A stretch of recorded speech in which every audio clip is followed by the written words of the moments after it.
Jadi ladies jangan salah, ini sebenarnya masih boleh. Masih tapi boleh. maksimal banget itu satu jam. 1 jam. Dan harus dengan pendampingan ya. Bukan pendampingan hanya duduk di sebelahnya sambil lihat handphone juga gitu ya dokter. Tapi juga dengan pendampingan sambil mengajak berbicara atau bercerita juga begitu ya dok ya. Betul. Tapi selain dari speech delay ini apakah ada efek lain dari gadget ini dokter? Ya, sebenarnya satu tadi ya, masalah yang tadi yang berhubungan dengan perilaku.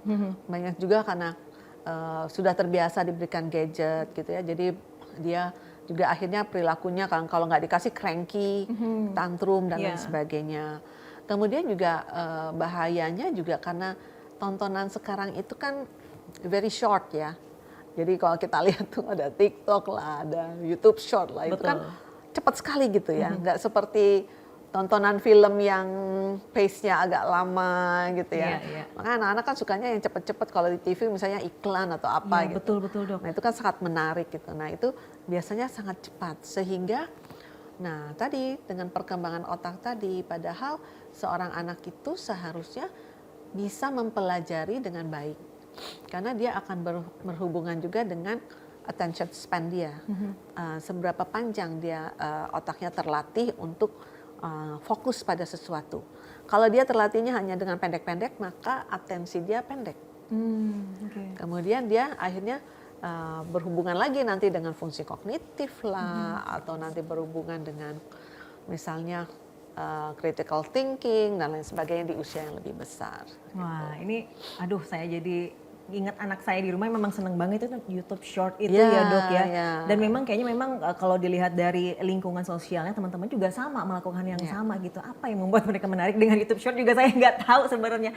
Tapi ya itu tadi balik lagi berarti kita harus ada maksimal waktunya untuk mereka memegang gadget, kemudian tetap didampingi begitu ya dok ya.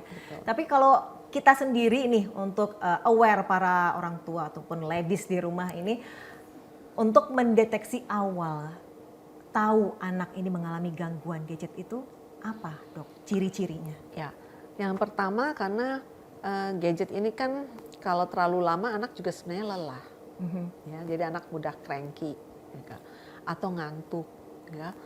Itu salah satu caranya.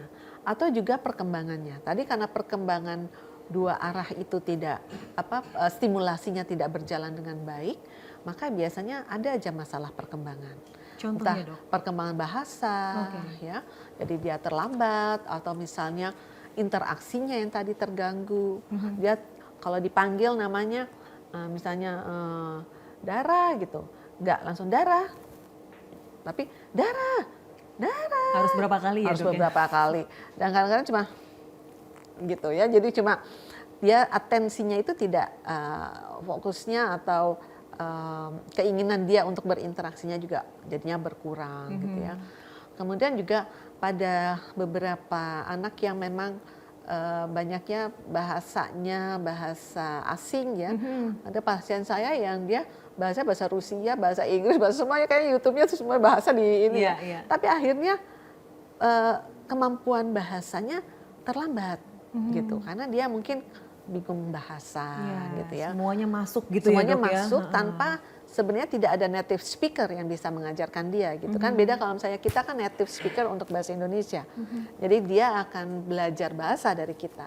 Tapi kalau YouTube itu kan satu arah, tidak ada yang mengoreksi, tidak ada yang ini. Nah itu yang jadi perkembangan bahasa kadang-kadang. Atau yang tadi yang seperti autistic like gitu tapi sebenarnya enggak. Jadi kalau yang saya tangkap berarti ini bilingual confusion ya mungkin tadi itu ya dok sebutannya. Ini termasuk salah satu dampak dari gadget juga ini berarti dok? Ya itu bisa menjadi salah satu bentuk ya. Kalau yang pengalaman saya banyak dan di literatur juga ada. Sebenarnya bilingual, trilingual ini sebenarnya sih nggak terlalu masalah. Sebenarnya nggak masalah. Kalau perkembangannya dengan benar, stimulasi yang benar. Misalnya bapaknya orang dikit aja, bapaknya orang Jawa, ibunya orang Padang misalnya. Oh itu saya ya. Kemudian cerita sendiri ya dok. Bahasa dipakai 3 bahasa, misalnya bahasa Jawa, bahasa Padang misalnya dengan bahasa Indonesia. Tetapi ada nativesnya dan dipakai 2 arah. itu nggak apa-apa. Di Eropa juga biasanya kan negara-negara Eropa mereka bahasa Belanda, bahasa Perancis, bahasa Inggris gitu. Memang biasanya sejauh biasanya yang bilingual, trilingual mungkin agak sedikit terlambat, tetapi nggak terlambat jauh, gitu loh.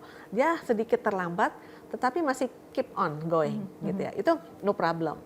Nah, yang kita masalahkan, yang disebut dengan bilingual itu akhirnya seperti kita bilangnya TV talk. Jadi dia intonasinya benar, hai, hai ya, hai, oke, wow, oh that's good gitu. Dia menangkap itu, tetapi begitu digunakan untuk dua arahnya dia bingung. Kemudian disuruh membuat kalimat dia makin bingung lagi karena bahasa Indonesia, bahasa Inggris kan beda. Kita pensil biru, bukan blue pencil. Jadi yang MD-nya juga mereka membingungkan. Nah itu akhirnya terjadi keterlambatan atau dia jadi blended. Kalau blended saja nggak apa-apa. Misalnya, ya ibu, I want nasi goreng, misalnya itu masih oke. Tetapi kalau yang akhirnya membuat dia hendaya untuk berbicara menjadi terlalu jauh dari kemampuan dia bicara, nah itu kita harus memilih mana yang mau diutamakan. Nah, artinya kita ingin mengajarkan atau ingin mulai mengajarkan anak kita bahasa asing gitu selain bahasa Indonesia itu baiknya dari umur berapa?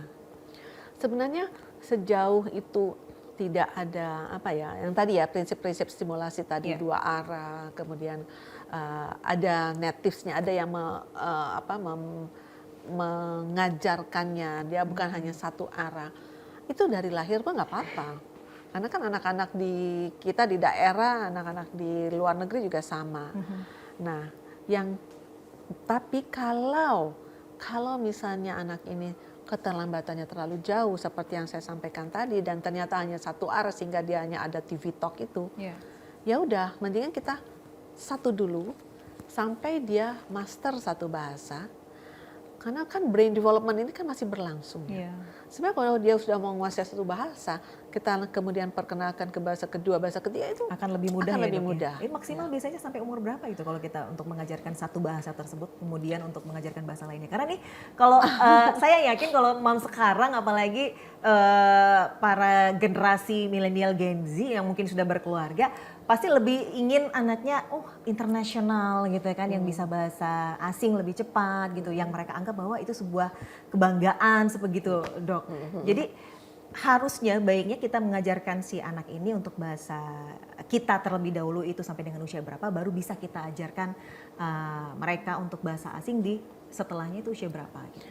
Tergantung. Jadi begitu dia sudah menguasai ya, membuat kalimat lah paling enggak ya. Jadi dia sudah mengerti disuruh, kan banyak juga yang belum mengerti perintah gitu. Jadi dia mengerti perintah karena biasanya bahasa reseptif yang mengerti perintah dan lain sebagainya. Itu di awal dulu. Baru kemudian bahasa ekspresifnya seperti bicaranya akan berkembang kemudian. Jadi dia mengerti dulu, kemudian dia sudah bisa membuat kalimat, kalimat 2 kata, 3 kata, bahkan mulai bercerita. Nah, silahkan mau memperkenalkan. Kalau sudah tidak ada masalah di situ silahkan. Tapi kalau misalnya dari awal memang dua-duanya berjalan dengan baik, nggak apa-apa. Asal jangan terlalu terlambat. Misalnya gini, jangan sampai kemampuan dia seorang anak 2 tahun tapi kemampuannya seperti 1 tahun. Kan 50% dong. Nah itu nggak boleh. Tapi kalau misalnya dia kemampuan seorang anak 2 tahun, tapi kemampuannya di anak 21 bulan, masih oke lah.